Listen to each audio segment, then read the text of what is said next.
A further reaction to the news of the US withdrawal from the Paris Climate Change Agreement. Earlier, CGTN spoke to Erik Solheim, the Executive Director for the United Nations Environment Programme, and here's what he had to say.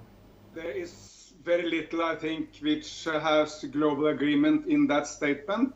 However, he did not deny climate change. That was positive, because that over time means, of course, that you need to do something with it, since climate change is so damaging to the world, to the United States. It's also a national security risk, because at the end of the day, climate change is one of the main amplifiers of refugee flows and wars and conflicts at the planet. The Secretariat of the United Nations Framework Convention on Climate Change issued a statement saying the Paris Accord cannot be renegotiated based on the request of a single party. Now, given the US is the second biggest polluter, what do you see as the way forward now?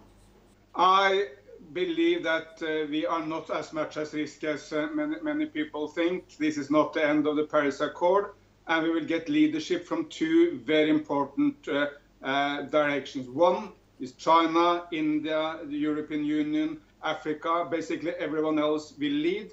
China is at the core of this, because China is driving down the price of solar energy, wind energy, and taking a global lead, which is exactly what we need. Added to that, private sector is leading. If you look to the United States itself, nearly all the big companies, some modern American economy, all the Googles and the Apples, they are all on board for rapid movement into the renewable energy revolution. So we should not be so worried. We will get leadership from China, India, and Europe, and we get leadership from the private sector. Now, China has spoken, and it says it will uphold the hard-won Paris Accord. What role can China play in moving forward these efforts? China is now stepping forward as a global leader on environment and climate, as in so many other areas. And of course, when there is a void in American leadership, we even more need Chinese leadership. Fortunately, it's not just Chinese leadership. We also see India stepping forward. Prime Minister Modi the other day said that not acting on climate and environment would be a crime towards future generations. I mean, cannot be more strongly worded.